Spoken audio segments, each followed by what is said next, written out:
गुरुर्ब्रह्मा गुरुर्विष्णु गुरुर्देवो महेश्वरः गुरुः साक्षात् परब्रह्म तस्मै श्री गुरवे नमः। नमः कुञ्जविहारिण्ये नमः कुञ्जविहारिणे स्वामी श्री हरिदासाय गुरुणां गुरवे नमः। यस्तूयते श्रुतिगणैर्निपुणैर्जस्तं सम्पूज्यते क्रतुगतैः प्रणतैः क्रियाभिः तं सर्वकर्मफलदं निजसेवकानां श्रीमद्बिहारिचरणं शरणं प्रपद्ये। श्री राधे। प्रथम तो आप सभी को आज के महापर्व होली का ढेर सारी आप सबको शुभकामनाएं, शुभाशीष। हमारे ब्रज में तो होली 40 दिन की मनाई जाती है, वसंत पंचमी से लेकर के आज होली तक, इस पूर्णिमा तक वो होली मनाई जाती है। इसलिए तो कहते हैं ना, जग होरी ब्रज होरा।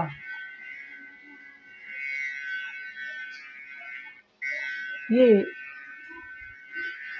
होली एक प्रेम का उत्सव है। कोई हुदड़ंग या कोई अव्यवस्था फैलाने के लिए ये होली नहीं होती, जो आजकल प्रायः हम सब जगह देखते हैं। नशा करना या फिर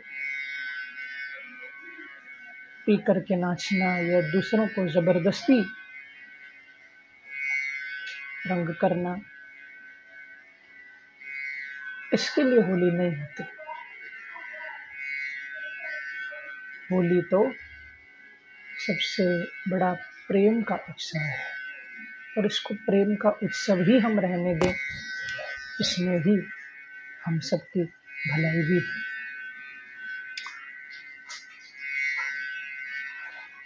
कल हमने सबने मिलकर के होलिका दहन किया था।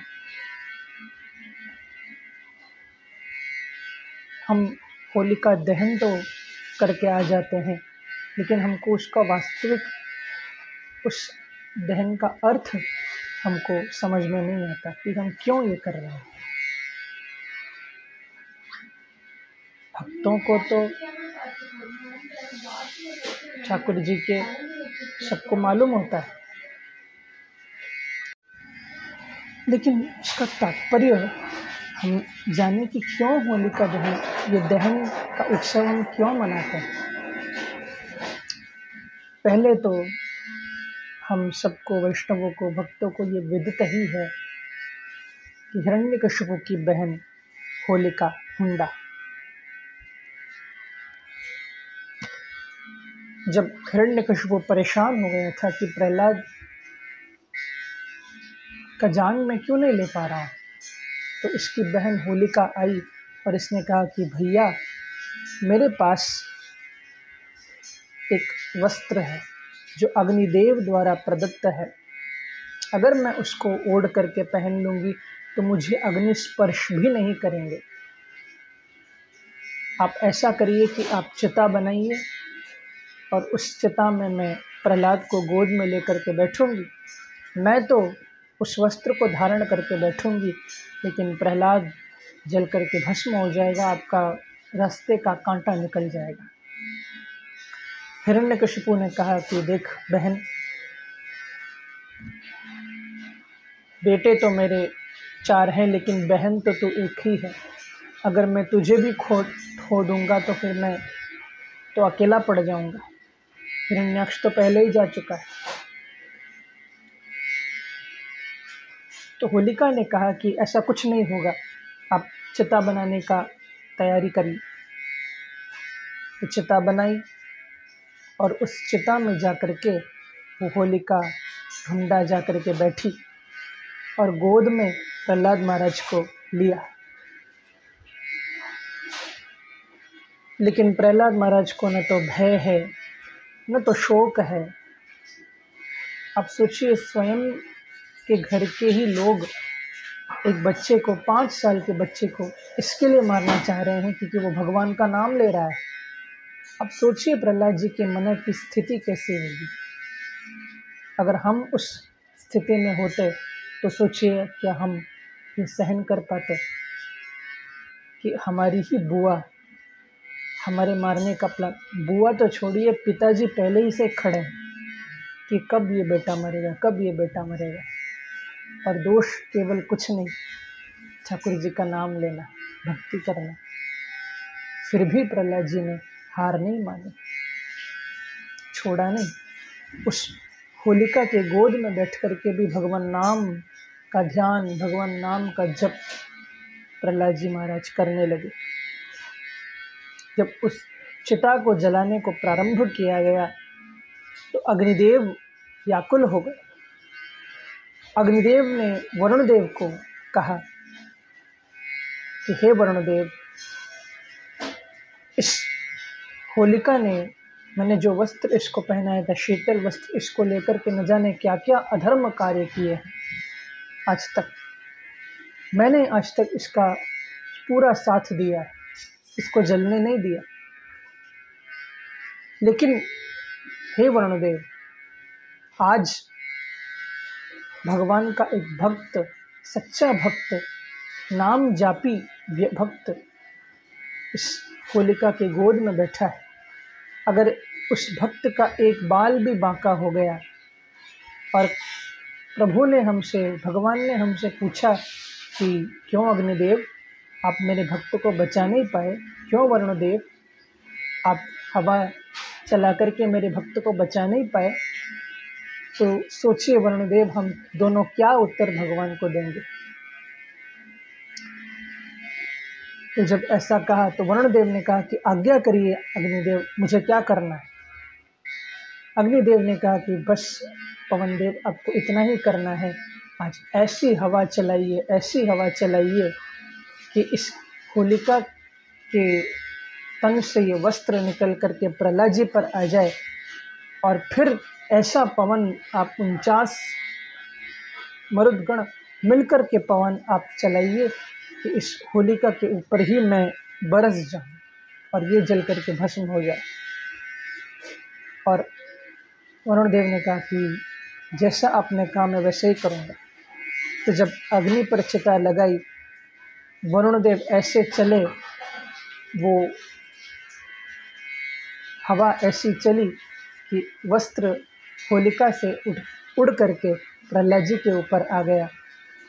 और वो चिता जल करके जब भस्म हुई कि वहाँ सब प्रहलाद जी के मित्र, जो अन्य दैत्य बालक थे, वो भी खड़े थे और परेशान थे कि हमारे प्रहलाद को जलाया जा रहा है।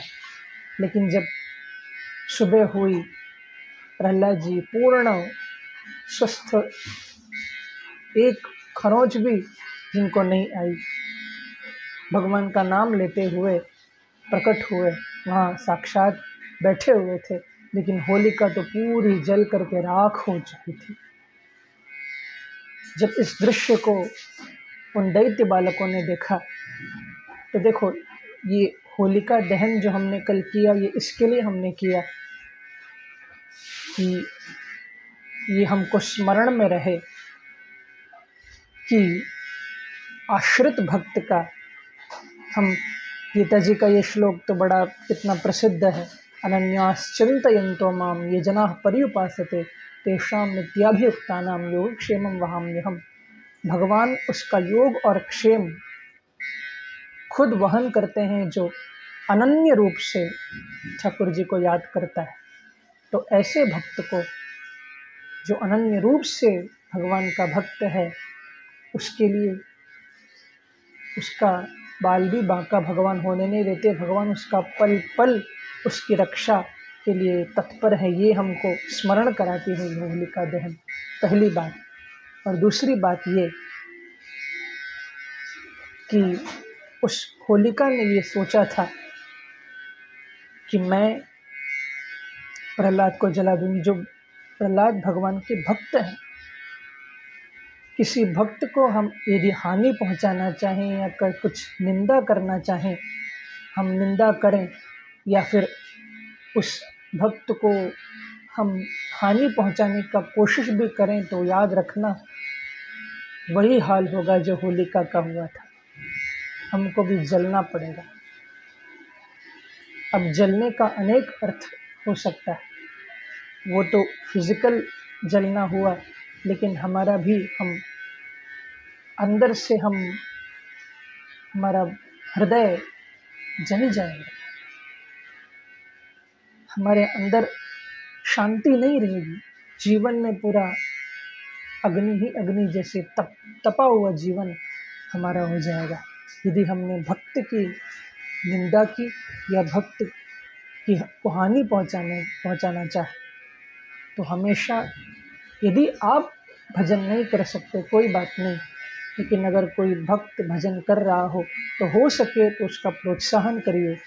नहीं आपसे हो रहा तो कम से कम चुप बैठ जाइए, उसको हतोत्साही या उसको भजन से विलग मत करिए, अलग मत करिए, उसको हमेशा प्रोत्साहन दीजिए। तो ये दो बात हमको होलिका दहन याद दिलाती है। और साइंटिफिकली अगर हम देखें तो हम जब वो होलिका दहन करते हैं तो लकड़ी तो इस्तेमाल होता है, लेकिन लकड़ी के ऊपर भी हम उस गोबर को रखते हैं। अनेक सामग्री उसमें हम रखते हैं, जिससे वातावरण हमारा ये शुद्ध होता है। केवल लकड़ी नहीं होती, उसमें गोबर होता है। अगर हो सकता है जला सकते हैं, उसमें हम कितनी सामग्री उसमें डालते हैं, आयुर्वेदिक सामग्री, जिससे वो प्रज्वलित जब होता है तो पूरा वातावरण शुद्ध होता है। तो ये होलिका दहन की तो बात हो गई। अब इसकी आगे की कथा, जब प्रहलाद जी प्रकट हुए थे, तो जब प्रकट हुए, जब दैत्य बालकों ने देखा तो नीचे से धूल उड़ा करके अब एक दूसरे के ऊपर खुशी प्रकट कर रहे हैं, उड़ाने लगे। तो इसे ही कहते हैं धुलेंडी। हमारे ब्रज में इसको कहते हैं धुलेंडी, और संस्कृत में इसे कहते हैं धूलिवंदन। इसी को हम होली के रूप में एक दूसरे पर रंग लगा करके हम उस खुशी को व्यक्त करते हैं, क्योंकि प्रहलाद जी भक्ति के प्रतीक हैं, प्रहलाद जी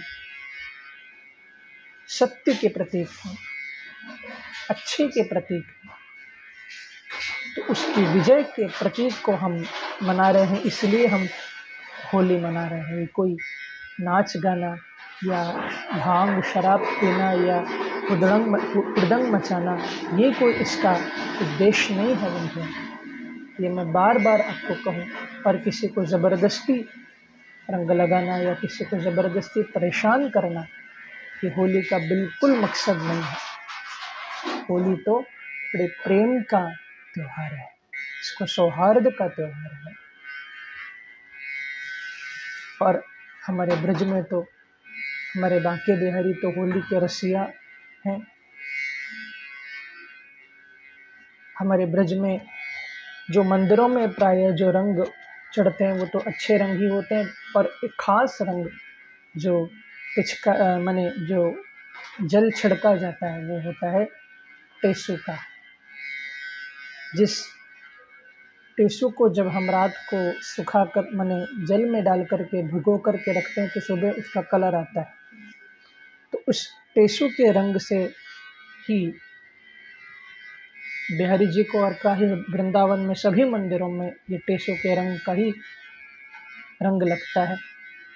और इस टेसू के रंग का जो रंग उसमें उस जल में प्रकट होता है, उसका विशेष ये महत्व है कि ये हमारे त्वचा के लिए बहुत लाभदायक, ये आयुर्वेदिक औषधि है। ये टेसू, इसको पलश भी कहा जाता है। बड़ा आयुर्वेदिक इसकी महिमा है। तो उसी रंग का हम वृंदावन के सभी मंदिरों में रंग लगाया जाता है। और केसर का रंग, ये सब नेचुरल रंग लगाए जाते हैं। और बड़ी धूमधाम से ये होली मनाई जाती है बंधुओं। आपको भी इस होली की और होलिका दहन और होली की ढेर सारी शुभकामनाएं। ठाकुर श्री बांके बिहारी जी से हम यही प्रार्थना करें कि हमारे मन के अंदर भी जो अनर्थ रूपी होलिका है वो जल करके हमारे अंदर जो प्रहलाद जी महाराज रूपी, वो भक्ति रूपी प्रहलाद महाराज बैठे हैं, उसकी रक्षा ठाकुर जी हमारी करें। यही प्रार्थना करते हुए आप सबको पुनः होली की ढेर सारी शुभकामना देते हुए मैं आपको वाणी को विराम देता हूँ। जय वीर जी की श्री राधे। और एक बात मैं ये कहना भूल गया, आज कलिकाल के युग धर्म को घर घर तक पहुंचाने वाले श्री कृष्ण के ही स्वयं अवतार, आज से ठीक 500 साल पूर्व जिनका अवतार हुआ था, श्री कृष्ण चैतन्य महाप्रभु, उनका आज प्राकट्य दिवस है। तो उसकी भी आप सब वैष्णव भक्तों को ढेर सारी शुभकामनाएं, ढेर सारी शुभ मंगल आशीष और साधुवाद। और आप सबको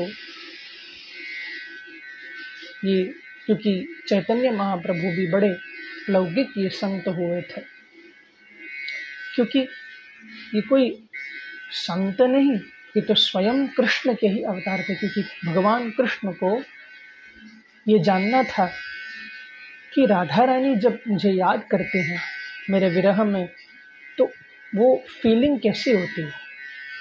इस फीलिंग को एक्सपीरियंस करने के लिए, अनुभव करने के लिए ही खास भगवान श्री कृष्ण ही श्री चैतन्य महाप्रभु बन कर के आए।